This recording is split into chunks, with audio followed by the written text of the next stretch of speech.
যে কোনো ব্যবসার একটি পণ্যের সর্বোচ্চ কত শতাংশ লাভ করা ইসলামের বিধান, দরদাম করে যত ইচ্ছা তত লাভ করা যাবে কিনা, প্রয়োজনের কারণে কিস্তিতে মোটর বাইক নেওয়া যাবে কিনা, নামাজে ভুল করলে মুসল্লি পেছন থেকে সুবহানাল্লাহ বলবেন নাকি আল্লাহু আকবার বলবেন, আপনারা কি বলেন? পাপাচারে জর্জরিত হলেও কোন দোয়া পড়লে আল্লাহ তাআলা সকল গুনাহ ক্ষমা করে দিবেন? আমার স্বামী সংসারের ব্যাপারে উদাসীন, আমার আয় রোজগারের কোনো ব্যবস্থা নেই, সন্তানরাও আমার প্রতি গুরুত্ব নেই, আমি আমার স্বামীকে কি বলতে পারি?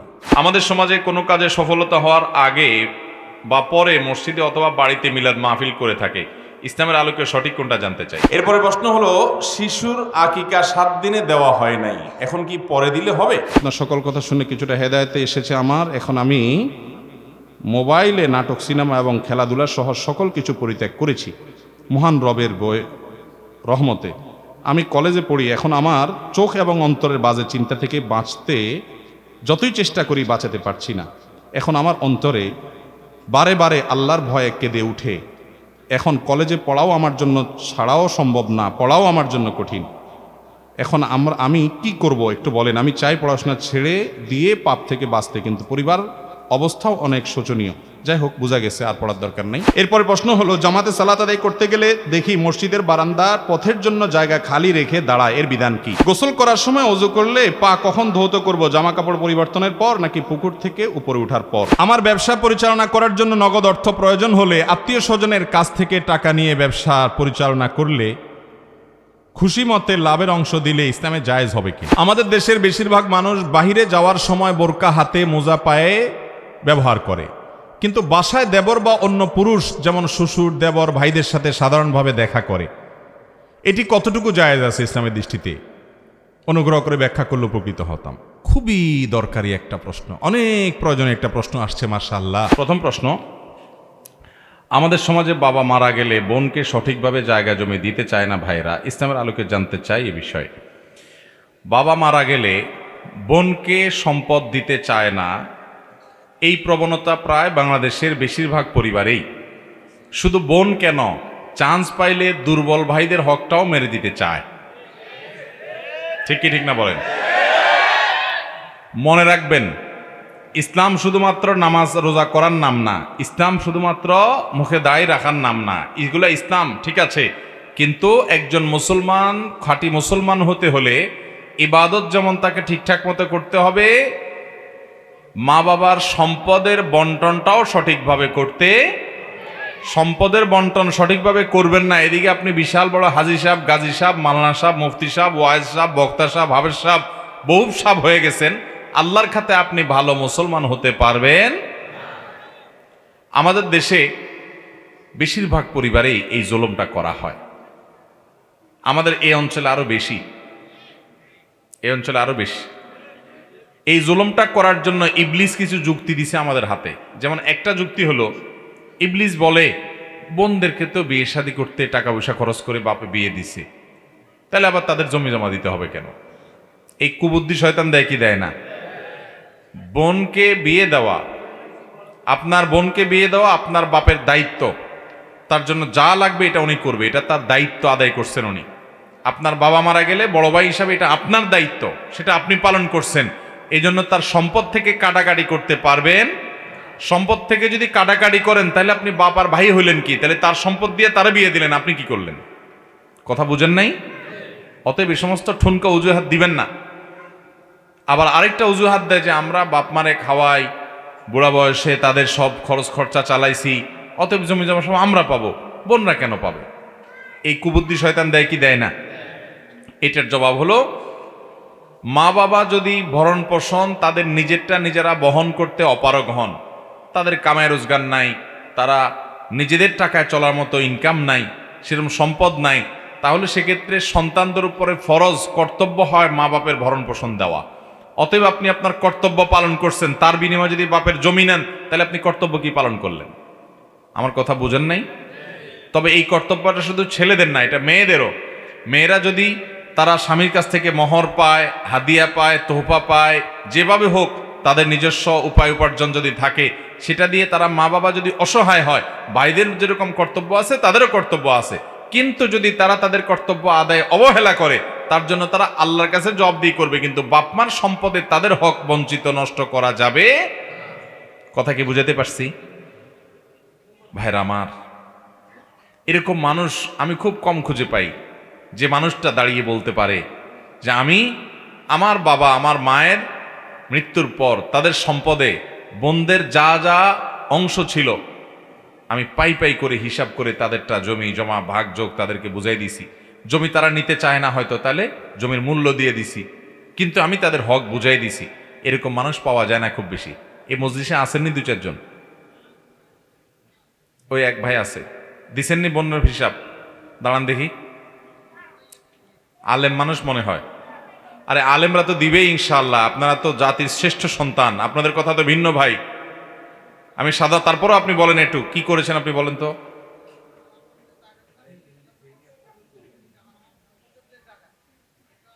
একখানা সামনে হেতেন দেন, জায়গা করে দেন না যুবকরা, এতেন দেন। আইয়ে নাই, আপনি এত বড় মজলিসে একাই হাত তুলছেন, আপনার গল্পটা আমরা শুনতে চাই। কি বলেন, শুনতে চান কি না? ভাই বলেন, আপনি কোনো মসজিদের দায়িত্বে আছেন ভাই? কোথায়? মাশাআল্লাহ। বলেন তো আপনি কিভাবে বাবা মার সম্পদে ভাই বোনের হক দিচ্ছেন?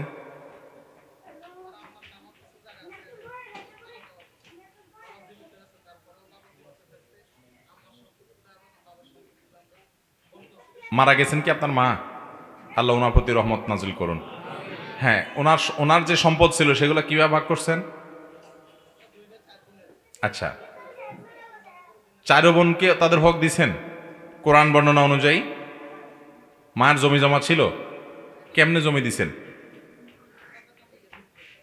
দলিল করে দিয়ে দিছেন, বোনরা বুঝে নিছে। 10 গড়িয়ার মানুষ আপনি, তো আশেপাশে মানুষ নিশ্চয়ই আছে, আপনার এলাকার কেউ আসেনি আর? মাশাআল্লাহ। তাহলে এই ভাই তার মা মারা যাওয়ার পর মায়ের সম্পদ, তার 4 বোন 2 ভাই, তারা সব বোনদেরকে ভাইদেরকে বাবার সবার যার যতটুকু পাবে বুঝাই দিছেন, এমনকি দলিল করে বোনদেরকে লিখে দিছেন। মাশাআল্লাহ, আপনাকে তো আমি স্যালুট করতে চাই, আপনি একটু সামনে আসেন। মাশাআল্লাহ। আল্লাহ তাআলা আমাদের এই ভাইয়ের মতো মানুষ আমাদের সমাজটা ভরে দিন, বলুন আমিন। আমরা সবাই আমাদের মা বাবার সম্পদে ভাই বোনদের হক বুঝাই দিব তো ইনশাআল্লাহ। মাশাআল্লাহ, আপনি আলেম মানুষ, তারপর আপনাকে আমি একটা কিতাব উপহার দেই।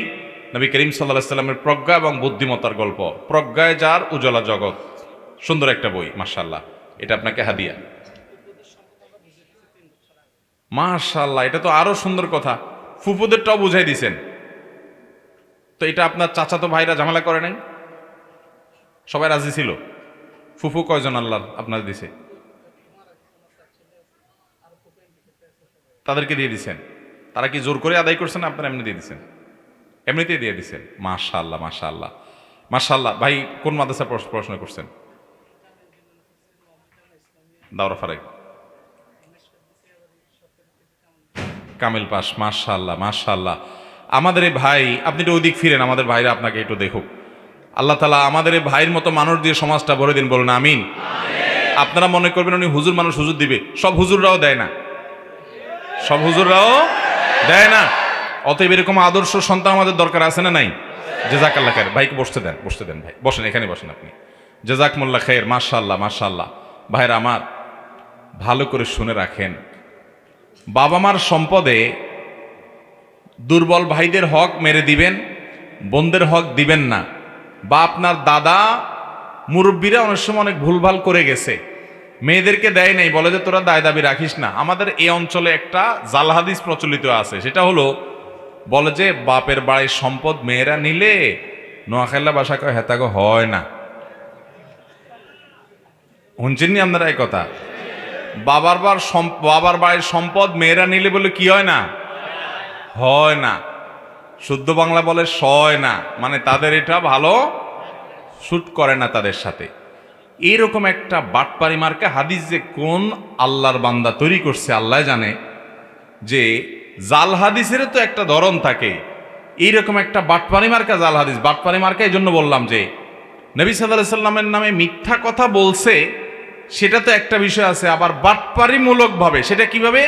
ওই যে ভাইরা বোনদের হক মারার জন্য হাদিস দিয়া হক মারা, এই হাদিস তো কোথাও নাই, মিথ্যা কথা নবীজির নামে। বাবা মার সম্পদ, একই সম্পদ, ছেলে নিলে তারে সইবে কিন্তু মেয়ে নিলে তারে সইবে না, এর চাইতে বড় অবিচার আর কি হতে পারে। আমি ছোটবেলায় এক মাদ্রাসায় পড়েছি, আমার জীবনে প্রথম মাদ্রাসা, এলাকার নাম বলবো না। সেই মাদ্রাসার প্রতিষ্ঠাতা অনেক পয়সাওয়ালা, সে আমরা ছোটবেলা থেকে শুনতেছি পয়সাওয়ালা, এখনো নাম করা, নোয়াখালীর মধ্যে নাম করা কয়েকজনের একজন, আমি নাম বলবো না। ওনার অনেক ছেলে আছে এবং অনেক ছেলে আলেমও আছে।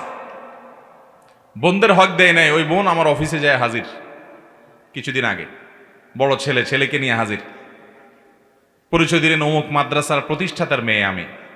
আমি বললাম সাথে সাথে আসতে দাও, আমি মাদ্রাসা পড়ালেখা করেছি, জীবনের পড়ালেখা শুরু আমার এখান থেকে। তো আনলাম, বললাম বোন বলেন কি খেদমত করে? বলে হুজুর এই অবস্থা, আপনি আমাদের মাদ্রাসায় পড়ছেন, আমরা জানি, আমার আব্বারে আপনি চিনেন, এই হলো কাহিনী। আমার ভাইরা বুঝায়া সব সম্পদ নিয়ে যাচ্ছে, আমাদেরকে লামসাম কোনো রকম দিয়ে বলে তোরা খুশি থাক, আর দাবি করিস না। মুরব্বীরা এরকম অনেক ভুল করে কি করে না? মুরব্বীরা যদি ভুল করে ওইটা আমাদের সংশোধন করতে হবে। ধরুন আপনার ফুফুদের হক আপনার দাদা দেয় নাই, তাহলে আপনাকে দিতে হবে। এখন আপনি বলবেন সব তো আমার দায়িত্বে নাই, কিছু আমার চাচাতো ভাইরা নিছে, অন্য চাচা জাডারা নিছে, তো যারা নিছে তাদেরকে বুঝাবেন, তারা যদি দেয় ভালো, না দিলে আপনার ভাগে যতটুকু তার আছে ততটুকু তাদেরকে বুঝাই দিবেন। নাহলে কিয়ামতের ময়দানে আল্লাহর কাঠগড়াতে জালিম সম্পদ আত্মসাৎকারী হিসাবে উঠবেন। নবী করিম সাল্লাল্লাহু আলাইহি ওয়াসাল্লাম বলেছেন, কেউ যদি 1 বিঘা সম্পদ অন্যায়ভাবে কারোরটা দখল করে রাখে, ভোগ করে, আত্মসাৎ করে, জুলুম করে, 7 ভাগ জমিনকে আল্লাহ তাআলা তার গলায় ঝুলিয়ে দিয়ে, ধসিয়ে দিয়ে তাকে শাস্তি দিবেন যে কত জমিন খাতি পারস খা। অতএব হারাম ছাড়বেন তো ইনশাআল্লাহ।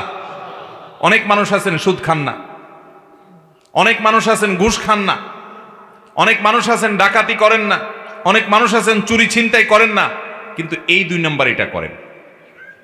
বোনদের হক দেন না, ফুফুদের হক দেন না, দুর্বল ভাইদেরকে হক দেন না, ভাই মারা গেছে ভাতিজাদের হক দেন না, আছে না নাই? আল্লাহ রাব্বুল আলামিন আমাদেরকে অন্যায় কাজ থেকে বেরিয়ে আসার তৌফিক দান করুন। আমরা যারা নিয়ত করছি যে আল্লাহ তাআলা আমাদের বাবা মাকে দুনিয়া থেকে নিয়ে গেলে বাবা মার সম্পদ যাই থাকুক, বোনদের যতটুকুই হোক ভাগ করে ওদেরকে দিয়ে দিব, এরকম নিয়ত যারা করছেন হাত তোলেন। আল্লাহ আমাদের সবাইকে আমল করার তৌফিক দান করুন। সমাজ থেকে বিলুপ্ত হয় ফরজকে পুনর্জীবিত করবো আমরা ইনশাআল্লাহ। চেষ্টা করবেন তো সবাই? ভাইরা আমার, খুব ভয়াবহ একটা বিষয় কিন্তু মানুষের সম্পদ, মানুষের হক। আল্লাহ আমাদের সবাইকে বোঝার তৌফিক দান করুন। ভাইরা আমার, মেয়েরা নিতে চায় না, আমার দেশে মেয়েরা নিতে চায় না। বেশিরভাগ ফ্যামিলিতে অবস্থা আমি জানি, ফাঁক ফোকর সব আমার জানা আছে রে ভাই, কম বেশি।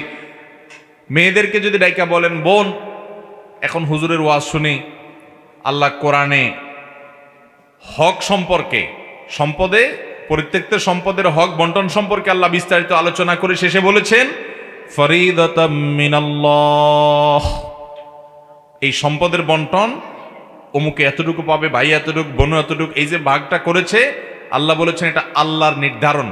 কার নির্ধারণ? আল্লাহর নির্ধারণ। এটা যেন হেরফের না হয়।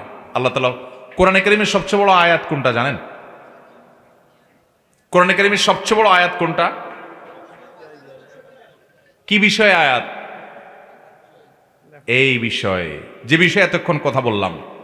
মনে রাখবেন, কোরআনে আল্লাহ তাআলা অনেক কথা বলার জন্য ছোট ছোট আয়াত ব্যবহার করেছেন, কিন্তু মানুষের সম্পদে মারা যাওয়ার পরে তার সন্তান সন্ততি আত্মীয় স্বজনদের রক্ত সম্পর্কে আত্মীয় স্বজনদের যে হক আছে, এই মিরাজ সম্পর্কিত পরিত্যক্ত সম্পদের বন্টন সম্পর্কিত বিধিবিধান বলতে গিয়ে আল্লাহ তাআলা কোরআনের সবচেয়ে বড় আয়াত নাজিল করছে। সবচেয়ে বড়, যেই কথা বলে শেষ করার ছাড়া আল্লাহ তাআলা ফুল স্টপ দেন নাই, একদম শুরু থেকে শেষ পর্যন্ত বলে শেষ করে তারপরে ফুল স্টপ দিয়েছেন। এত গুরুত্বপূর্ণ বিষয় মানুষের সম্পদ এভাবে সুষ্ঠুভাবে সঠিকভাবে বন্টন করা। বাংলাদেশে যত জমিন আছে, যারা জমিনের দলিল ঘাটাঘাটি করছেন, আপনারা অনুগ্রহ করে একটু একটু খেয়াল করে দেখিয়েন তো কয়টা জমির দলিলে মালিক হিসেবে মেয়েদের নাম আছে দেখেন, খুব কম। তার মানে কি মেয়েদের অধিকার দেওয়া হয় নাই। তো যেটা বলতেছিলাম, এটা দিতে গিয়ে আপনি যখন বোনদেরকে ডাকবেন যে ঠিক আছে বাবা তো দুনিয়া থেকে চলে গেছে, এখন ওনার জমি জমা সহায় সম্পদ যাই আছে, প্রথম কাজ হলো সেখান থেকে ওনার দেনা পরিশোধ করা, যদি দেনা থাকে ওইটা হলো 1 নম্বরে। বন্টন পরে, দেনা হলো বন্টন। ওনার দেনা দিয়া যদি থাকে তাহলে বন্টন, দেনাটা না দেওয়ার পরে এটা থাকলো আলহামদুলিল্লাহ। তারপর ওনার ওসিয়ত যদি থাকে তাহলে 1/3 মধ্যে ওসিয়ত কার্যকর হবে। তারপরে যদি কিছু থাকে দাফন কাফনে খরচ টরচ যাওয়ার পরে আবার ওই কুলখানি 40 খরচ করতে পারবেন না, ওটা জায়েজ হবে না, ওনার টাকা থেকে ওটা করতে পারবেন না।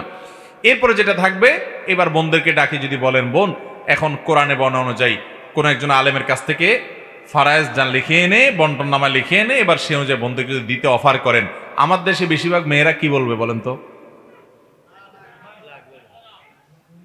না না লাগতো না। কেন লাগবে না বলে? বলে যে ভাই আমি খুশি আছি, লাগবে না আরে আপনি বলছেন এটাতে আমি খুশি, থাক লাগবে না। কেন বলে মেয়েরা? টাকা আবার কান্না লাগে, জমি জমার সম্পদ আবার কান্না লাগে, কিন্তু মেয়েরা নিতে চায় না আমাদের দেশে। কেন নিতে চায় না বলেন তো? কারণ হলো যেখানে নিজের নারী পোতা আছে, বাবার ভিটা, বাবা মার স্মৃতি, পরের সংসার, পরের ঘরে থাকে, স্বামীর সংসার করে, একটু বাবা মার ভিটাতে একটু আসবে তাদের মনে চায়। যদি এখান থেকে ভাগযোগ নিয়ে যায় তাহলে ভাইরা তো আর পরিচয় দিবে না, ঠিক না ঠিক? এই কারণে বেশিরভাগ মেয়েরা নিতে, যদি মুসলমান হয়ে থাকেন, বাপের পুত মায়ের পুত বাঘের বাচ্চা যদি হয়ে থাকেন, সাহসী মানুষ যদি হয়ে থাকেন, মুত্তাকি যদি হয়ে থাকেন, বোনদেরকে বলে দিবেন বোন আমি সেই ভাই না, মানুষ হিসাবে দোষগুণ যাই থাকুক না কেন, তোমরা আমাদের বোন, আমরা তোমাদের ভাই, আমাদের একের সাথে অন্যের রক্তের সম্পর্ক, তোমার রক্ত আমার শরীরে, আমার রক্ত তোমার শরীরে, আমরা এক মায়ের সন্তান। অতএব এই বিটা তোমাদের, এই ভাই তোমাদের, সারা জীবন তোমরা এখানে আসবা, তোমাদের ছেলে মেয়েরা আসবে নানা বাড়িতে, আমরা সারা জীবন সাধ্য অনুযায়ী তোমাদের মেহমানদারি করার চেষ্টা করব। আবার আমরাও তোমাদের খোঁজ খবর নেব। এখান থেকে সম্পদের ভাগ নিলে আর তোমাদের কোনো খোঁজ খবর নেব না, আর ভাই বোনের সম্পর্ক থাকবে না। এই অমানুষ মার্কা কাজ আমি করব না। রক্তের সম্পর্ককে আল্লাহ তাআলা রক্ষা করতে আমাকে ফরজ নির্দেশ করেছেন, বিধায় আমি সেটা করবই করব। ওইটা নিয়ে তুমি টেনশন করিও না, তুমি তোমার ভাগযোগ নাও। এরপরও যদি কোনো বোনকে আল্লাহ তাআলা অনেক দিছে, লাখ লাখ কোটি কোটি আছে, বাইরা গরিব, তারপরে বোন বলছে ঠিক আছে আল্লাহ তো আমাকে অনেক দিছে, যা এটা তোদেরকে দিয়ে দিছি বা আপনাদেরকে দিয়ে দিছি, এটা যদি বোন ছেড়ে দেয় তাহলে সেক্ষেত্রে ভাইয়ের জন্য হালাল হবে। কথা কি বুঝাতে পারছি? অনেক মুরব্বীরা কি করে জানেন? জীবদ্দশায় বেজাল ভাঙি যায়। মুরব্বীরা একটা মাইরও নিচে পড়বে না কিয়ামতের ময়দানে, ভালো করে শুনে রাখেন। জীবদ্দশা অনেক মুরব্বীরা করে কি, ছেলেদেরকে ডাক দেয়, মেয়েদেরকে ডাক দেয়, দেখো এখন আমি তো কখন দুনিয়া থেকে চলে যাই, তোমাদের মেয়েদেরকে অনেক টাকা পয়সা খরচ করে বিয়ে দিছি, অনেক কিছু দিছি, হাউসিস দিছি তোমাদেরকে, তো তোমরা দাবি টাবি করিও না, এখান থেকে আর কি নিবা, ভাগ করলে কি নিলে কি থাকবো, তোমরা ছাড়ি দাও। তো বাপে যদি এরকম বলে, মায়ে যদি এরকম বলে, মেয়েরা বেচারিরা শরমে পড়ে কি বলে, থাক আব্বা, হারে বাপ জীবদ্দশা কেমনে বলে না আমার লাগবে, এটা কিভাবে বলে? বাধ্য হয়ে মেয়েরা বলে না। এরকম সিনক্রিট আমাদের দেশে করে কি করে না মুরব্বীরা ভালো করে শুনে রাখেন। ওই লম্বা দাড়ি আর 5 ওয়াক্ত নামাজ শুধুমাত্র এটা আপনাকে জান্নাতে যেতে সাহায্য করবে না। আল্লাহর বিধান অনুযায়ী যদি আপনার সম্পদ সন্তানদের মধ্যে বন্টনের ক্ষেত্রে আপনি বাধা সৃষ্টি করেন, বেইনসাফি করেন এবং মেয়েদেরকে যদি হক নষ্ট করে দিয়ে যান, তো মনে রাখবেন কিয়ামতের দিন আপনাকে আল্লাহর কাছে প্রতিটা পয়সার জন্য জবাবদিহি করা লাগবে। আল্লাহ আমাদের মুরব্বীদেরকে হারাম থেকে বেঁচে থাকার তৌফিক দান করুন। চেষ্টা করবেন তো সবাই ইনশাআল্লাহ। এরপরের প্রশ্ন, আমাদের সমাজে কোনো কাজে সফলতা হওয়ার আগে বা পরে মসজিদে অথবা বাড়িতে মিলাদ মাহফিল করে থাকে, ইসলামের আলোকে সঠিক কোনটা জানতে চাই। বাড়িতে বা মসজিদে বা যে কোনো জায়গায় কোনো অর্জন হলে মিলাদ, আবার কোনো অসুবিধা হইলেও মিলাদ, দুই দিকেই মিলাদ, হুজুরদের দুই দিক থেকেই লাভ। আপনার বিপদ হইলেও লাভ, আপনার সুদিন হইলেও, বিপদ হইলেও হুজুরে দিয়ে দোয়া করাইবেন, আর সুখ আসলেও হুজুরে দিয়ে মিলাদ পড়াইবেন, দুই দিক থেকে আমাদের লাভ। ভাইরা আমার, এটা তো ঠিক আছে যে আপনার বিপদ হলে আপনি আল্লাহর রাস্তায় দান করবেন, মসজিদ মাদ্রাসা দান করবেন এবং আলেমুল আমাদের হাদিয়া দিবেন, এটা তো ঠিক আছে। আল্লাযীনা ইউনফিকুনা ফিস সাররাই ওয়াদ দাররা, মুত্তাকিদের বৈশিষ্ট্য আল্লাহ বলতে গিয়ে বলেছেন যে তারা সুখে দুঃখে দুর্দিনেও তারা দান করে, এটা তো ঠিক আছে। আবার যখন সুখে আছেন তখনও দান করবেন, দান ভিন্ন জিনিস। দান হিসাবে মহব্বত করে হাদিয়া হিসাবে ওলামাদের কাছে হাদিয়া নিবেদন করবেন, ওলামাদের কাছ থেকে একটু দোয়া করাইয়া মিলাদ পড়াইয়া তারপরে পারিশ্রমিক দিবেন, ছোট লোকই কেন করেন? ওলামাদেরকে এমনি হাদিয়া দেওয়া যায় না? হাদিয়া দিতে হবে কি হবে না? মসজিদের ইমাম সাহেব আছে, মুয়াজ্জিন সাহেব আছে, ওলামাদের আছে, এমনি হাদিয়া দিবেন তাদেরকে। হাদিয়া দিলে দিল থেকে দোয়া এমনিই আসবে। তাদেরকে দিয়ে মিলাদ পড়াইয়া খাটাইয়া এরপরে পারিশ্রমিক দিচ্ছেন কেন রে ভাই? এমনি হাদিয়া দেওয়া যায় না ওলামাদের। আল্লাহ আমাদের সেই তৌফিক দান করুন। অতএব কোনো বিপদ হলে, সুখ আসলে তার জন্য লোকজন ডেকে সবাই মিলে সম্মিলিতভাবে সুরে সুর মিলিয়ে, তালে তাল মিলিয়ে এভাবে দুরূদ পাঠ করে এটার জন্য আল্লাহর কাছে দোয়া করা কিংবা ওই যে শুকরিয়া আদায় করা, এই পদ্ধতি না সাহাবী না সালাফ না কারো থেকে কোনোভাবে, না নবী সাল্লাল্লাহু আলাইহি ওয়াসাল্লাম থেকে কোনোভাবে বর্ণিত। অতএব আমরা কোনো সুদিন আসলো, কোনো সুসংবাদ আসলো, আল্লাহর কাছে শুকর আদায় করবো। সেজদাতে শুকর, সেজদাতে শুকর তো দুনিয়া থেকে বিদায় হয়ে গেছে, বিলুপ্ত হয়ে গেছে, আমল নাই। শুকরিয়া সেজদা দিয়ে দিবেন, আল্লাহর রাস্তায় দান সাদকা করবেন, খুশি হবেন, সেটা ভিন্ন বিষয়। কিন্তু এই ট্র্যাডিশনাল যে মিলাদ আমরা বানিয়ে নিয়েছি, এটা না কোরআনে আছে না হাদিসে আছে, এটা চলে আসতেছে আমাদের সমাজে। আল্লাহ তো আমাদেরকে কোরআন এবং সুন্নাহ অনুযায়ী আমল করার তৌফিক দান করুন। এরপরে প্রশ্ন হলো, রোজা রাখে কিন্তু নামাজ পড়ে না, তার রোজা হবে কিনা? একজন রোজা রাখে কিন্তু নামাজ পড়ে না, এর দৃষ্টান্ত হলো ওই ব্যক্তির মতো যে ব্যক্তি পরনের লুঙ্গি খুলে পাগড়ি পরে। পরনের লুঙ্গি আছে, এখন সে লুঙ্গি খুলে কি পড়ছে? অনেক সওয়াব হয়েছে না? সওয়াব হবে কোত্থেকে? উল্টা তো গুনাহ হয়ে বসে আছে, কারণ ফরজ থুয়া তো তোমাকে নফল করতে কেউ বলে নাই। ঠিক একইভাবে নামাজের গুরুত্ব হলো ওই সতর ঢাকার মতো, এটার গুরুত্ব সবচেয়ে বেশি। রোজার গুরুত্ব বেশি না নামাজের গুরুত্ব বেশি? আমাদের দেশে রোজাদার বেশি না নামাজি মানুষ বেশি? আমাদের দেশে রোজাদারের সংখ্যা বেশি না নামাজির সংখ্যা বেশি? রোজাদারের সংখ্যা বেশি। রমজান মাসে শয়তানকে আল্লাহ শৃঙ্খলাবদ্ধ করেন তো সবাই আলহামদুলিল্লাহ, বা সমাজের বেশিরভাগ ইমানদাররাই মাশাআল্লাহ রোজা রাখার চেষ্টা করে। এটা ভালো, রমজানের রোজাকে ছোট করা যায়, এটা ফরজ কাজ। কিন্তু তার চাইতে বড় ফরজ হলো 5 ওয়াক্ত সালাত। সেই সালাতের যদি খোঁজখবর না থাকে, অনেকে আছে রমজান মাসে ও রোজা রাখে কিন্তু ওই রমজান মাসেই আবার নামাজের খোঁজখবর নাই। আমি এমনও লোক দেখছি যে ভোর রাতে সাহারি খেয়ে শুয়ে পড়ছে, ফজর পড়ে নাই, বলে যে সকালে ডিউটি আছে তো এই জন্য ঘুমায় পড়লাম। তাহলে বেচারারে সাহারি খেতে উঠতে বলছে কে? সাহারি খেতে উঠার যে গুরুত্ব, ফজরের নামাজের জন্য উঠার গুরুত্ব তার চাইতে বেশি। আল্লাহ তাআলা আমাদেরকে বোঝার তৌফিক দান করুন।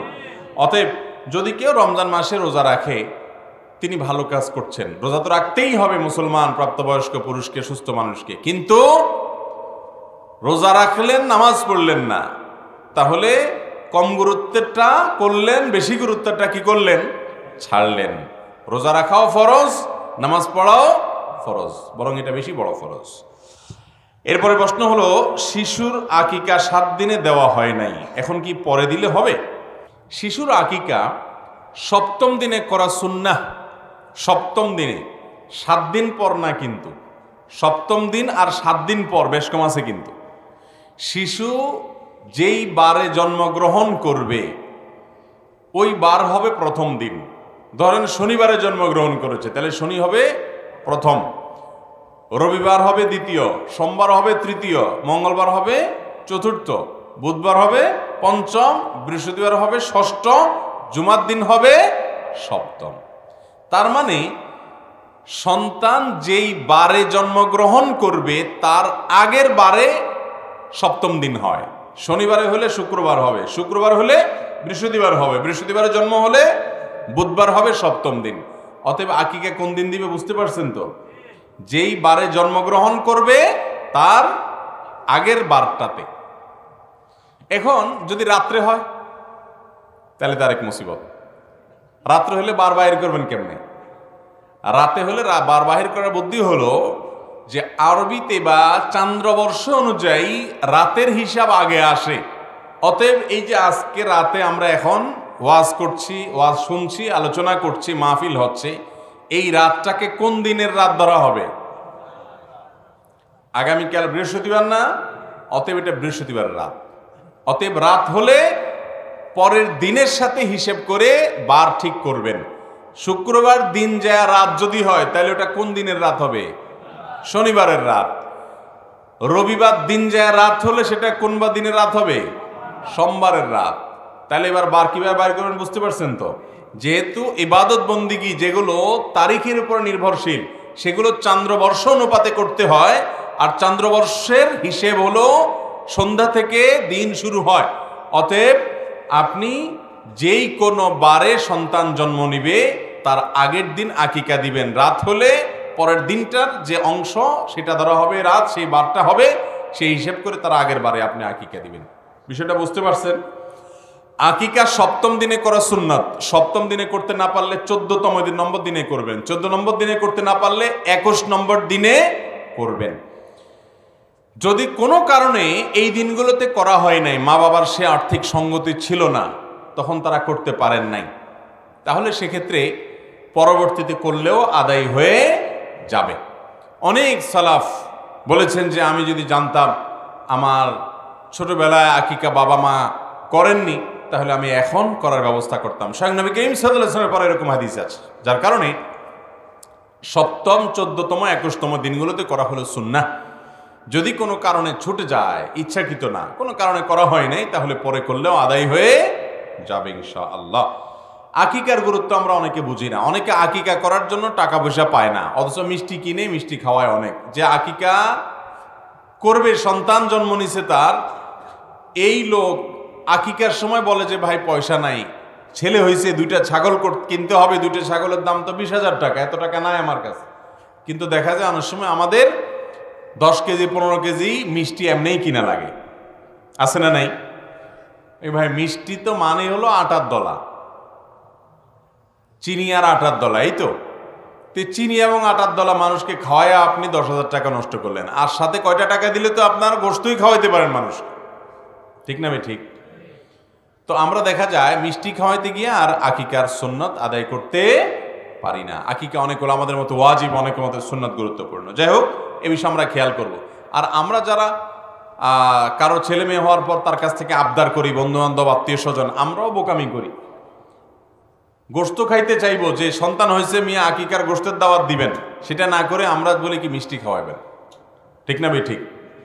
আটার দলা খাওয়ার জন্য আবদার করে। আরে ভাই গোশত খাইতে চাইবেন, ভাই আপনার ছেলে হয়েছে মাশাআল্লাহ, তাহলে আকিকার গোশতের দাওয়াত দিয়েন, ওইটার বায়না দিবেন।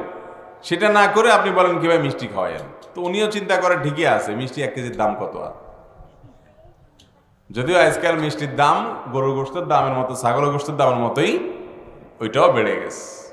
যাই হোক, সন্তানের আকিকা দিলে কি হয় জানেন? সন্তানের 1 নম্বর হলো যে তার জীবনের নিরাপত্তা হয়। জীবন নিরাপত্তা মানে রোগ বালাই অসুখ বিসুখ থেকে আল্লাহ তাআলা তুলনামূলকভাবে হেফাজতে রাখেন। আরো অনেকগুলো উপকারিতা থাকে। সন্তান বাবা মার বাধ্যগত থাকে, বাবা মার হক আদায় করা হয়, সন্তানের প্রতি যে হক সে আদায় করা হয় আকিকা দেওয়ার মাধ্যমে। এই জন্য আকিকা দেওয়াতে কার্পণ্য করবেন না। এরপর প্রশ্ন হলো, যে কোনো ব্যবসার একটি পণ্যের সর্বোচ্চ কত শতাংশ লাভ করা ইসলামের বিধান? দরদাম করে যত ইচ্ছা তত লাভ করা যাবে কিনা? আপনি দোকানদার, আপনার কোনো একটা জিনিস আপনি বিক্রি করবেন, 10 টাকার জিনিস, সেটাতে আপনি কি 1 টাকা লাভ করবেন, না 2 টাকা লাভ করবেন, নাকি 5 টাকা লাভ করবেন? এটা একান্ত আপনার এবং ক্রেতা দুইজনের ব্যাপার, অধিকার। এখানে ইসলাম ইন্টারফেয়ার করে না। আপনি যদি অনেক বেশি লাভ করেন আর ক্রেতা যদি জেনে শুনে সেটা রাজি হয়, আপনারা উভয় সম্মত থাকলে ইসলাম সেখানে বাদ সাধে না। কিন্তু একজন দোকানদার বা একজন ব্যবসায়ী, তিনি বিশেষ করে কোনো বিপদে ফেলে, ধরেন একজন কাস্টমার, সেটার ন্যায্য মূল্য কি জানে না, মার্কেট প্রাইস কি জানে না, এই চান্সটা বুঝে আপনি বেশি করে নিয়ে নিলেন, এটা অবশ্যই একজন মানুষের জন্য অন্যায়, অনৈতিক কাজ। একইভাবে আপনি কোনো আইটেমের ক্রাইসিস আছে মার্কেটে, এই চান্সে আপনি বাড়ায় নিয়ে নিলেন, সেটাও অনৈতিক অন্যায়। কিন্তু শরীয়ত কোনো পার্সেন্টেজ ঠিক করে দেয় না যে এর বেশি লাভ করা যাবে না। এটা ব্যক্তির বিবেকের উপরে ছেড়ে দিয়েছে, সেজন্য জুলুম না করে, অন্যায় না করে, মানুষকে বিপদে ফেলে যেন উপার্জন না করে। তবে চাইলে তারা উভয়ে মিলে এইটার যে কোনো দাম ঠিক করবে, সেটা তারা নিতে পারবে, শরীয়ত সেখানে কোনো বাধা দেয় না। এরপরে প্রশ্ন হলো, আমাদের এলাকা প্রায় মসজিদে খুবই দ্রুত তারাবির নামাজ পড়া হয়, ওনারা ধীরে না পড়ার কারণ কি হতে পারে?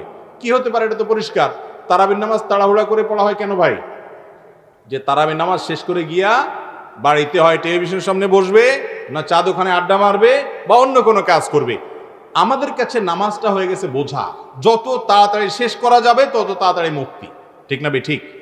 নামাজের স্বাদ যদি পাইতো কোনো মুসলমান, তাহলে সে ছাড়তো না। আপনি হারামে যখন যাবেন, তারাবি পড়বেন, দেখবেন 1.5 ঘন্টা বা তার চাইতে কম বেশি সময় যখন লাগে, তখন আপনি নিজে উপভোগ করেন, ফিল করেন, কারণ ইবাদতের স্বাদ পাচ্ছেন।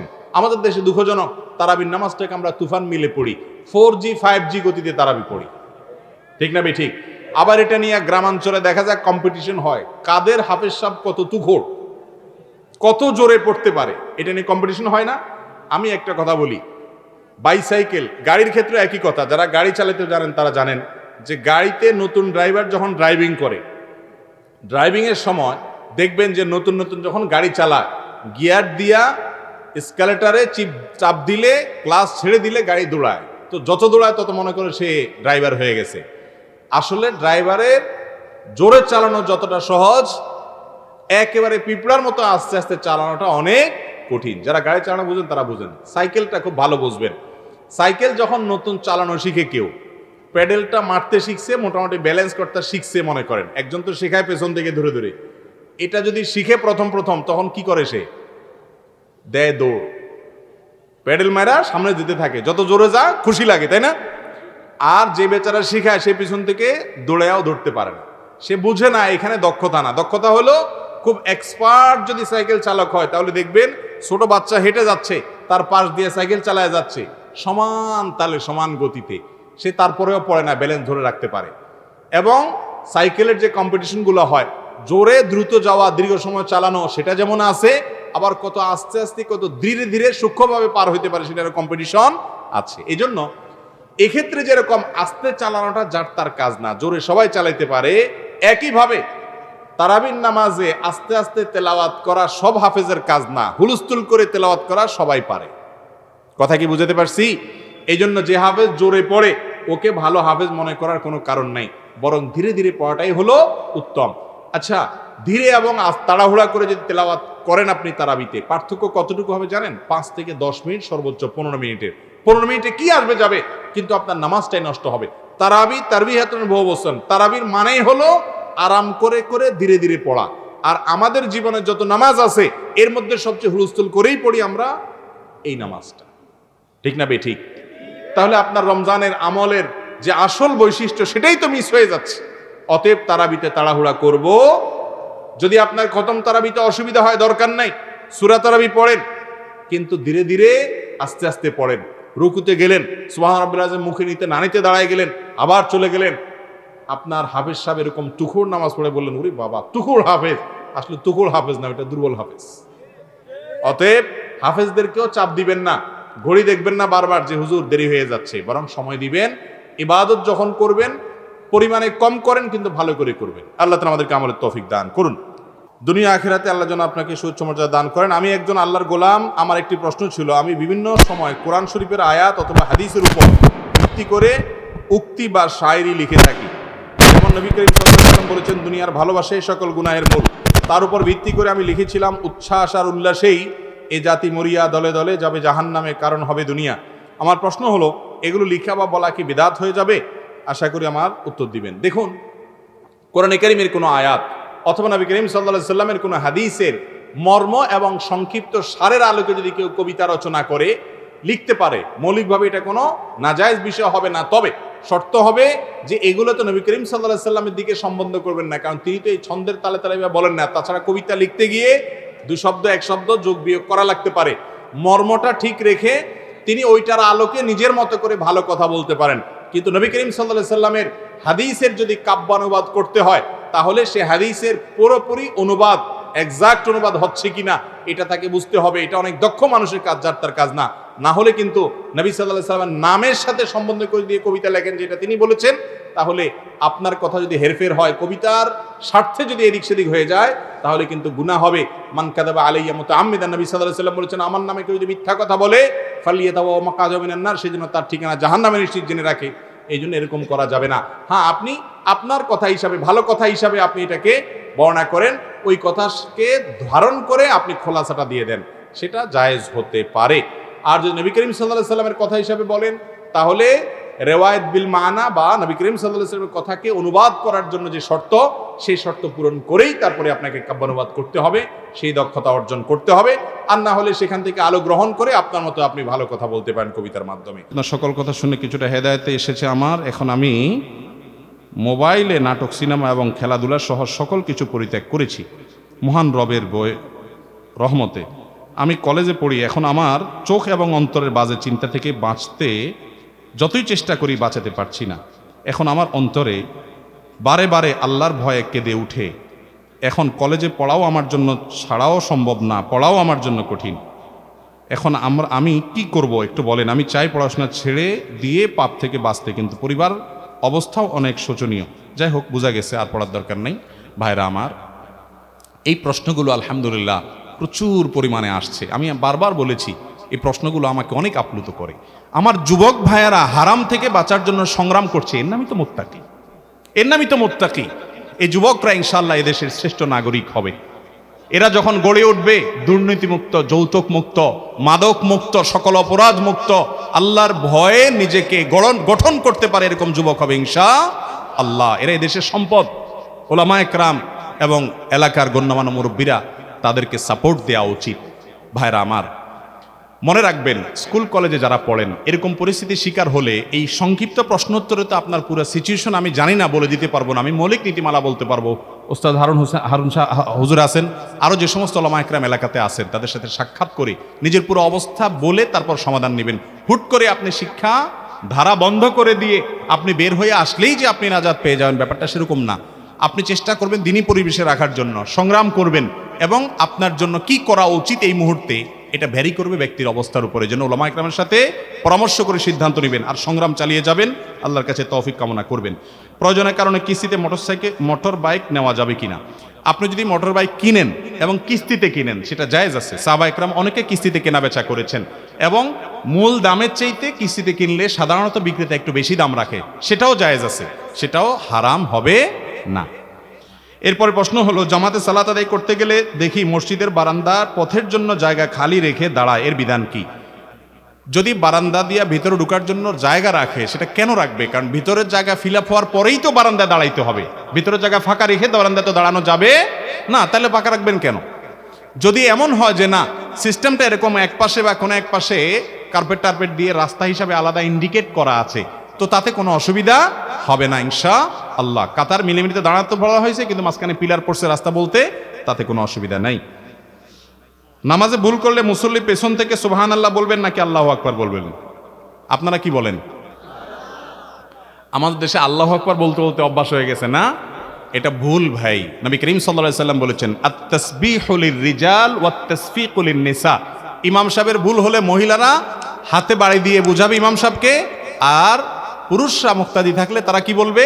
সুবহানাল্লাহ, সুবহানাল্লাহ। মানে আশ্চর্য, এটা বলতে হয় সুবহানাল্লাহ, আল্লাহ পবিত্র। আরে ইমাম সাহেব কি করে বলছেন আপনি? আল্লাহু আকবার। আল্লাহু আকবার তো ভালো কিছু করলে জয়ের সাথে বলবেন আল্লাহু আকবার। ইমাম সাহেব আপনি ভুল করেছেন, আল্লাহু আকবার। এটা কি খাটে? এটা হাদিসেও নাই, খাটেও না। সুবহানাল্লাহটা খাটে। সুবহানাল্লাহ মানে কি? আপনি একটা ভুল করে বলছেন সুবহানাল্লাহ, আল্লাহ পবিত্র, আরে ভুল করছেন ইমাম সাহেব। ইমাম সাহেব তখন সাবধান হবেন। কিন্তু আমাদের ওই অভ্যাস হয়ে গেছে আল্লাহু আকবার বলা। ইমাম সাহেবরে মুক্তাদিরা লোকমা দিবেন কি দিয়া? সুবহানাল্লাহ দিয়া। গোসল করার সময় ওযু করলে পা কখন ধৌত করব? জামা কাপড় পরিবর্তনের পর নাকি পুকুর থেকে উপরে ওঠার পর? আপনি গোসল করার পর সুন্নত হলো পা সবার শেষে ধোয়া। এখন সবার শেষে বলতে আপনি পুকুর থেকে যখন উঠে গেলেন, ওযু করে তো নামলেন, নামার পর যখন উঠে গেলেন, উঠার সময় পাও ধুয়ে তারপর সিঁড়ি দিয়ে উঠলেন। এখন আপনি জামা কাপড় সেটা পাল্টাইও করতে পারেন, কিন্তু জামা কাপড় পাল্টাতে পাল্টাতে যদি শরীর অঙ্গ প্রত্যঙ্গ শুকায় যায়, তাহলে এটা সুন্নার খেলাফ হবে। যত দ্রুত সম্ভব পাও ধুয়ে ফেলতে হবে। আর যদি টয়লেটে ওয়াশরুমে ধোন, তাহলে আপনার সব কাজ শেষ, কাপড় চোপড় পাল্টালেন, বের হওয়ার সময় পাওটা ধুয়ে আপনি বের হয়ে চলে আসেন। কথা কি বুঝতে পারছি?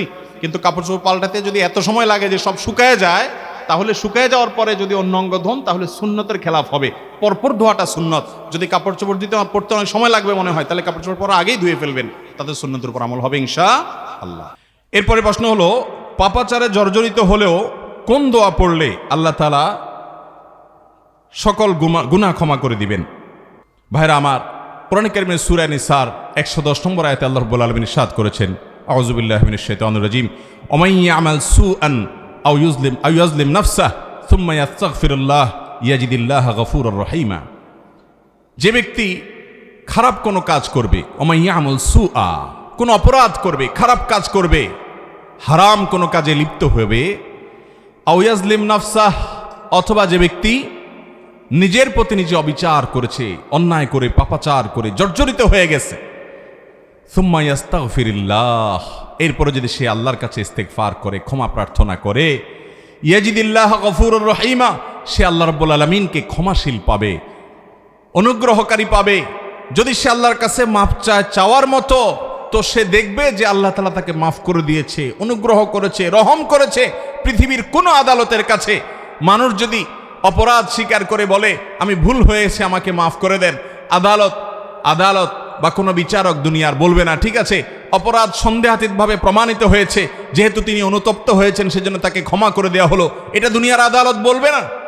কিন্তু আল্লাহ রাব্বুল আলামিন আহকামুল হাকিমিন, বান্দা যত অপরাধ করুক, পাপ করুক, যদি তার কাছে ক্ষমা প্রার্থনা করে, লজ্জিত হয়, অনুতপ্ত হয়, মাথা অবনত করে, নিজেকে ভৎসনা করে, কেন আমি এই কাজ করলাম, এত খারাপ কাজ করলাম, এবং সংকল্প করে না আমার জীবনের রুট এবং মোড পরিবর্তন করব, আমার মোড় আমি চেঞ্জ করে ফেলবো, আমি ভিন্ন রুটে চলবো, আমি তওবা করব, ইস্তেগফার করব, তাকওয়ার পথে চলবো, হারাম পথ ছেড়ে দিব।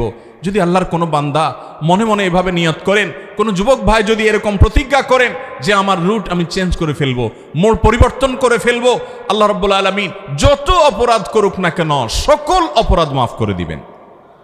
আল্লাহ বলেছেন লা তাকনাতু মির রাহমাতিল্লাহ, আল্লাহর রহমত থেকে আশাহত হইও না। ইন্নাল্লাহা ইয়াগফিরুয যুনুবা জামিআ, আল্লাহ সকল অপরাধ মাফ করে দিবেন। আমাদের অনেক যুবক ভাই আছেন, অনেক বোন আছেন, অনেক বিভিন্ন বয়সের মানুষ আছেন, শয়তান তাদেরকে ওয়াসওয়াসা দেয় এই বলে তুই এত পাপ করেছিস, এত অপরাধ করেছিস, কোন মুখে আল্লাহর কাছে মাপ চাইবি, কোন মুখে আল্লাহর কাছে তওবা করবি, আল্লাহর কাছে কেমনে মাপ চাইবি, থাক দরকার নাই, এই মুখ নিয়ে আল্লাহর কাছে মাপ চাওয়ার মতো অবস্থা নাই। এই কথা যদি আপনার মনে কখনো জাগ্রত হয়, উদ্রেক হয়, তাহলে আপনি নিশ্চিত হয়ে যাবেন আপনার আশপাশে ইবলিস ভরে গেছে এবং আপনার উপরে ভর করেছে, আপনার ধ্বংসের চূড়ান্ত পথে আপনাকে নেয়ার জন্য সে চেষ্টা করছে। নিরাশ হওয়া এটা মুসলমানকে সাজে না। আপনার পাপ যত বেশি হোক না কেন, আল্লাহর রহমতের পাওয়ার তার চাইতে অনেক বেশি। এই জন্য দরকার হলো ইস্তেগফার, তওবায়ে নাসুহা। আল্লাহ আমাদেরকে তওবায়ে নাসুহা করার তৌফিক দান করুন। তওবায়ে নাসুহা করলে আল্লাহ তাআলা সমস্ত পাপ মাফ করে দিবেন। সেটার জন্য প্রয়োজন হলো মন থেকে নিজের প্রতি নিজে ভৎসনা করা যে আমি কেন করলাম, লজ্জিত হওয়া, অনুতপ্ত হওয়া, আল্লাহর কাছে কায়ে মনোবাক্যে মাপ চাওয়া, চোখের পানি দিয়ে, মালিক জাহান্নামের আগুন সহ্য করার মতো ক্ষমতা নাই। এবার পাপের প্রায়শ্চিত্ত শুধু আখিরাতেই হবে তা নয়, দুনিয়াতেও এর প্রায়শ্চিত্ত আমার করতে হতে পারে। আল্লাহ আপনি আমাকে মাফ করে দেন, আমি আর কখনো করব না। দুনিয়ার আদালত মাফ না করলেও আল্লাহ রাব্বুল আলামিন ওয়াদা করেছেন ইয়াজিদিল্লাহ গফুরুর রহিমা, নিজের প্রতি নিজে অবিচার করার পর, খারাপ কাজ করার পর তওবা করে মাফ চাইলে আল্লাহ তাআলা মাফ করে দিবেন এবং অনুগ্রহ করবেন ইনশাআল্লাহ। ভাইরা আমার, আল্লাহর কাছে মাফ চাওয়ার জন্য মনের এই অবস্থা হতে হবে, এটা হলো মূল বিষয়। এর পাশাপাশি ইস্তেগফারের দোয়াও নবী করিম সাল্লাল্লাহু আলাইহি ওয়াসাল্লাম শিক্ষা দিয়েছেন। ইস্তেগফারের জন্য সবচেয়ে শ্রেষ্ঠ দোয়া হলো সাইয়্যিদুল ইস্তেগফার। সাইয়্যিদুল ইস্তেগফার হলো আল্লাহর কাছে ক্ষমা প্রার্থনার যত দোয়া আছে এর ভিতরে সবচেয়ে সেরা এবং শ্রেষ্ঠ দোয়া। শিখতে চান? আমরা অনেকে জানি আলহামদুলিল্লাহ, প্রত্যেক ইমানদারের এই দোয়া মুখস্থ করা উচিত। সাইয়্যিদুল ইস্তেগফারের যে মর্ম, এর যে অর্থ, এটা যদি আপনি লক্ষ্য করেন আপনি দেখবেন সুবহানাল্লাহ, অত্যন্ত মর্মস্পর্শী, হৃদয়স্পর্শী, একেবারে অন্তরকে গলিয়ে দেওয়ার জন্য যথেষ্ট এরকম একটি দোয়া। আল্লাহুম্মা আনতা রব্বি, হে আল্লাহ আপনি আমার রব, আপনার সাথে আমার সম্পর্ক হলো আমি আপনার গোলাম আর আপনি আমার পালনকর্তা, আপনি আমার রব, আমি এটা স্বীকারোক্তি করছি। আল্লাহুম্মা আনতা রব্বি লা ইলাহা ইল্লা আন্ত, আল্লাহ আপনি ছাড়া সত্যিকারের কোনো মাবুদ নাই, ইবাদত আর দাসত্ব গোলামি করার উপযুক্ত একমাত্র আপনি, আর কেউ নাই, এই তাওহীদের সাক্ষ্য আমি দিচ্ছি। খালাকতানি, আল্লাহ আপনি আমাকে সৃষ্টি করেছেন, আপনি আমাকে সৃষ্টি করেছেন। ওয়া আনা আবদুক, আমি আপনার গোলাম। ওয়া আনা আলা আহদিকা ওয়া ওয়া'দিকা মাস্তাতা'ত, আল্লাহ আমি আপনার সঙ্গে কৃত যে ওয়াদা আছে, আমি যে সৎপথে চলার প্রতিজ্ঞা করেছি, আমি যে ঈমান এনেছি, আমি যে স্বীকারোক্তি দিয়েছি যে আপনি আমার রব, এই ওয়াদার উপর, আপনার সঙ্গে করা অঙ্গীকারের উপরে যতটুকু সম্ভব আমি থাকার চেষ্টা করেছি। তবে এটা ঠিক যে আমি যতই চেষ্টা করি না কেন, যতই আমি প্রচেষ্টা চালাই না কেন, আমার দ্বারা অনেক অপরাধ হয়ে গেছে, অনেক গুনাহ হয়ে গেছে। আউযু বিকা মিন শাররি মা সানাত, আল্লাহ আমি যা করেছি পাপাচার, অপকর্ম, গুনাহ, অপরাধ, আমার এই কর্মের যে ফল হতে পারে, এটার যে চরম পরিণতি হতে পারে, এর যে ক্ষতি হতে পারে, এর যে অনিষ্ট হতে পারে, এটা থেকে আমি আপনার কাছে পানাহ চাই। আল্লাহ, আমাকে যেন সেই ক্ষতি স্পর্শ না করে আপনি মাফ করে দেন। খালাকতানি ওয়া আনা আবদুকা ওয়া আনা আলা আহদিকা ওয়া ওয়া'দিকা মাসতাতা'ত আউযু বিকা মিন শাররি মা সানা'ত। আমি যা করেছি এর ক্ষতি থেকে আপনার থেকে পানাহ চাই। আউযু বিকা মিন শাররি মা সানা'ত আবুউ লাকা বিনি'মাতিকা আলাই। আল্লাহ, আপনি আমার প্রতি যে নেয়ামত দিয়েছেন আমি স্বীকার করি। ও আবুউ লাকা বিযামবি, নেয়ামত ভোগ করার পরেও প্রতি মুহূর্তে নেয়ামত ভোগ করে চলেছি। কত দুর্ঘটনা আমাকে পেতে পারে, কত অ্যাক্সিডেন্ট হতে পারে, এই সব থেকে আপনি রক্ষা করছেন। সব নেয়ামত আমি ভোগ করছি, স্বীকার করি। এরপরে প্রশ্ন হলো, আমার ব্যবসা পরিচালনা করার জন্য নগদ অর্থ প্রয়োজন হলে আত্মীয় স্বজনের কাছ থেকে টাকা নিয়ে ব্যবসা পরিচালনা করলে খুশি মতে লাভের অংশ দিলে ইসলামে জায়েজ হবে কিনা? আপনি কারোর কাছ থেকে ব্যবসা করার জন্য টাকা নিছেন, টাকা নেওয়ার সময় কোনো লাভ ভাব দিবেন এরকম কোনো ওয়াদা করেন, হাওলাত নিছেন। এরপরে পরিশোধ করার সময় আল্লাহ তাআলা আপনাকে অনেক সুযোগ দিছেন, ব্যবসা আপনি করছেন, লাভ করছেন, বা যাই হোক আপনার কষ্টের সময় বিপদের সময় সে টাকা দিছে। দেওয়ার সময় যদি আপনি খুশি হয়ে তাকে যদি কিছু বাড়ায়া দেন বা গিফট দেন, সে আপনার কাছ থেকে নিবে, আপনি দিবেন, এরকম কোনো চুক্তিও ছিল না, ওই লোকের কোনো আশাও ছিল না, নাই। আপনি নিজে থেকে খুশি হয়ে যদি বাড়িয়ে দেন, এটা জায়েজ আছে, এটা জায়েজ আছে। কথা কি বুঝাতে পারছি? যদি দুইজন চুক্তি করেন যে আমাকে এত লাভ দিতে হবে, তাহলে সেক্ষেত্রে সুদ হবে। আর যদি চুক্তি নাই কিন্তু সে জানে যে আমার দিবে, সে আশায় দিছে, আপনি জানেন, সেটাও জায়েজ হবে না। কিন্তু তার কোনো আশা নাই আর আপনিও কোনো ওয়াদা করেন নাই, বাট আপনার উপকার হয়েছে, এই জন্য দেওয়ার সময় ওই 1 লাখ টাকা তো দিছেনি, সাথে আপনি তাকে আরও কিছু বাড়াই দিলেন যে হাদিয়া আমার তরফ থেকে, এমনি তুমি উপকার করছো আমাকে, সেজন্য তোমাকে আমি হাদিয়া দিলাম। তো অতিরিক্ত যদি এইভাবে দেন তাহলে সেটা জায়েজ হবে। কিন্তু আবার এটা যদি চালাকি করে নিজেরা বলেন, না ঠিক আছে আমরা তাহলে মুখে আর উল্লেখ করবো না, মুখে উল্লেখ করলে তো সুদ হয়ে যাবে, থাক চুপচাপ থাকি, তুমি আর কি ওইভাবে দিও আর কি, তাহলে সেটা কি হবে না? জায়েজ হবে না। আমার স্বামী সংসারের ব্যাপারে উদাসীন, আমার আয় রোজগারের কোনো ব্যবস্থা নেই, সন্তানরাও আমার প্রতি গুরুত্ব নেই, আমি আমার স্বামীকে কি বলতে পারি? কত মা বোনরা তাদের এই মনের দুঃখ নিয়ে আমাদের কাছে আসেন যে মা বোনদের হাত খরচ করার মতো কোনো টাকা পয়সা অনেক কপাল পড়া স্বামীয়ে দেয় না। অনেকে আছেন ছেলে মেয়েও দেয় না। আমি এই বোনদেরকে বলি, বোন, ছেলে মেয়েও যদি অমানুষ হয়, স্বামী অমানুষ হয়, একজন প্রভাবশালী এক নেতা, অনেক বড় নেতা, অনেক বড় পদের অধিকারী, নাম বলা যাবে না, তার স্ত্রী আসছেন আমার অফিস, তার স্ত্রী আমাকে ফোন করেছেন, অফিসে আসা কথা ছিল, অন্য লোক এসেছেন তার পরিচিত, তিনি ফোন করেছেন, ফোনে কথা হয়েছে, দিল্লির লম্বা হিস্ট্রি জানালেন, বললেন ভাই আমার স্বামী এরকম, ছেলে মেয়েগুলো অমানুষ, তিনি নিজে অমানুষ। তো আমি বললাম, বোন, সারা জীবন যদি কষ্ট করেন, ছেলে মেয়ে অমানুষ, স্বামী অমানুষ, এর চেয়ে দুঃখের আর কি আছে? আপনি জনম দুঃখীও যদি হন, এরপর একভাবে দুনিয়ার জীবন তো শেষ হবেই হবে, সুখে থাকেন আর দুঃখে থাকেন। এরপর আল্লাহ যদি বলেন তোমার যে অনেক কষ্টে রাখছিলাম, তুমি ধৈর্য ধারণ করছিলে, এর বিনিময়ে জান্নাত দিছি, তাইলে এই ডিলিংসটা, এই লেনদেনটা আল্লাহর সাথে বোঝাপড়াটা লাভের হবে না লসের হবে? 60 বছর 50 বছর কষ্ট করে যদি অনন্তকাল জান্নাতে থাকা যায়, লাভ না লস? অতএব মুসলমানের হারাবার কিছু, ধৈর্য ধারণ করতে হবে। তবে পুরুষদেরকে বলছি, মা বোনদের মোহরের টাকা পরিশোধ করবেন, এবং সেটা তারা কি করে এটা নিয়ে জিজ্ঞেসও করতে যাবেন না, তার স্বাধীনতা দিবেন। তারও তো মনে চায় কিছু টাকা দান করতে, তার মা বাপরে কিছু টাকা দিতে, এটা তাদেরকে দিবেন হাত খরচ, এটা তাদের প্রাপ্য। এর পাশাপাশি মাসে মাসে কিছু হাত খরচ দিবেন, তারপরে বাবার সম্পদ থেকে, মায়ের সম্পদ থেকে, স্বামীর সম্পদ থেকে তাদের প্রাপ্য আছে, বুঝাই দিবেন। সন্তানরাও দেয় না, বলে মা আপনি কি করবেন, আমরাই তো আছি। জি না, স্বাধীনভাবে তাকে খরচ করার জন্য কিছু অপশন দিবেন, যাতে করে তিনি নিজের খরচ নিজে করতে পারেন।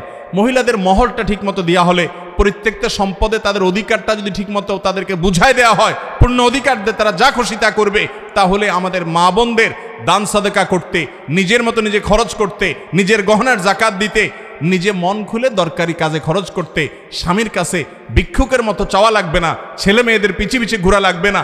এটা আমাদের পুরুষদের কর্তব্য। মনে রাখবেন, ভালো স্বামী হতে না পারলে জান্নাতে যাওয়া এত সহজ না। খাইরুকুম লি আহলি, তোমাদের মধ্যে সবচেয়ে ভালো মানুষ সে যে তার ফ্যামিলির কাছে, তার স্ত্রীর কাছে ভালো। স্ত্রীর কাছে ভালো হওয়ার জন্য টাকা পয়সা কিচ্ছু দিবেন না, বেচারিরে ঝুলায় ঝুলায় রাখবেন, সে কি আপনি ভালো হওয়ার সার্টিফিকেট দিবে? দিবে না। অতএব স্ত্রীর ব্যাপারে আমাদের সুন্দর আচরণ করা শিখতে হবে। একই কথা মা বোনদেরকে মনে রাখতে হবে, তারাও কিন্তু স্বামীর আনুগত্য করতে হবে, তার কথা মেনে চলতে হবে। স্বামীকে আল্লাহ রাব্বুল আলামিন অভিভাবক মানিয়েছে, বুঝে আসুক আর না আসুক মেনে চলতে হবে। তাদের সাথে দুনিয়াবি কোনো বিষয় নিয়ে বিতর্ক বর্ষা লিপ্ত হওয়া যাবে না। আল্লাহর উপরে আল্লাহকে খুশি করার জন্য সন্তুষ্ট হয়ে যেতে হবে। হ্যাঁ, দিন বিরোধী, দুনিয়া আখেরাত বিরোধী, শরীয়ত বিরোধী কোনো নির্দেশ করলে সেটা কারোর নির্দেশই মানা যাবে না। বিনয়ের সাথে অপারগতা বলতে হবে যে আমার রব সৃষ্টিকর্তার নির্দেশকে লঙ্ঘন করে তোমাকে আমি ভালোবাসি, শ্রদ্ধা করি, তোমার সব কথা আমি মানতে বাধ্য, তবে আমার সৃষ্টিকর্তার চাইতে তোমাকে আমি বড় মনে করি না, অতএব সেটা আমি মানতে পারছি না। আল্লাহ আমাদের সবাইকে পারস্পরিক অধিকার সম্পর্কে সচেতন হওয়ার তৌফিক দান করুন। আমাদের দেশের বেশিরভাগ মানুষ বাহিরে যাওয়ার সময় বোরকা হাতে মোজা পায়ে ব্যবহার করে, কিন্তু বাসায় দেবর বা অন্য পুরুষ যেমন শ্বশুর, দেবর, ভাইদের সাথে সাধারণভাবে দেখা করে। এটি কতটুকু জায়েজ আছে ইসলামের দৃষ্টিতে? অনুগ্রহ করে ব্যাখ্যা করলে উপকৃত হতাম। খুবই দরকারি একটা প্রশ্ন, অনেক প্রয়োজনীয় একটা প্রশ্ন আসছে। মাশাআল্লাহ ভাইরা, এই রোগটা আমাদের দেশে অনেক ফ্যামিলিতে আছে এবং এই বৃহত্তর নোয়াখালী এলাকাতে এই রোগটা আবার একটু বেশি। নোয়াখালী মানুষের শুধু সারাদিন প্রশংসা করে পাম পড়তে দিলে হবে না, তো দোষেরগুলোও বলতে। আজকের এই মাহফিলে আজকের অন্যতম মেহমান আমাদের শ্রদ্ধাভাজন বড় ভাই engineer S M Nahid Hasan ভাই ওয়াজ করে মঞ্চ থেকে নেমে মসজিদের দিকে যাচ্ছেন। পকেট থেকে আমাদের কোনো এক ভাই হালাল মনে করে মোবাইলটা নিয়ে গেছে। এটা আপনাদেরকে বলার উদ্দেশ্য, এর আগে আমার বাবা দুনিয়া থেকে যেদিন চলে গেছেন, জুমাবার ছিল সেদিন 18ই আগস্ট ছিল, সেদিন আজকের মেহমানদের মধ্যে একজন মঞ্চে আছেন, গাইবান্ধার বিশিষ্ট একজন ব্যবসায়ী, আমাদের বড় ভাই, বন্ধু মানুষ। তারা গাইবান্ধা থেকে জানাজায় আসছিলেন। ঠিক কবরস্থানে আমার বাবার লাশ আমরা কবরে রাখছি, ওই টাইমে পকেট থেকে মোবাইলটা নিয়ে চলে গেছে। আমি নোয়াখালী, বৃহত্তর নোয়াখালীর মানুষ হিসাবে আমি লজ্জা পাইছি যে গাইবান্ধা থেকে আব্বার দাফনে জানাজায় এসে কবরস্থান থেকে মোবাইল চুরি। আর এই মাহফিলে এ আল্লাহর বান্দা ওয়াজ করে মাত্র নামছে, চোর চিন্তা করছে হয়তো যে হুজুর ওয়াজ করছে, দেখি সবর কদ্দুর আছে হুজুরের, আজকে টেস্ট হয়ে যাক, এই জন্য মনে মোবাইল নিয়ে গেছে। তো এটা বলার উদ্দেশ্য হলো, যারা ওয়াজ মাহফিলে আসেন তারাও একটু সাবধান থাকবেন। আর চোর ভাই যারা আছেন তাদেরকে বলতেছি, ও চোর ভাইরা, এই মোবাইল দিয়ে আল্লাহর বান্দা সারাদিন মানুষকে দিনের কাজ করে, দাওয়াতের কাজ করে, সোয়াবের কাজ করে, আপনি কি তার চেয়ে বেশি সোয়াবের কাজ করবেন? যদি করেন আপনি চলে আসেন, আমি বাইরে হাতে পায়ে ধরে মাপ নিয়ে আনিব, এটা আপনার এমনি দিয়ে দিব।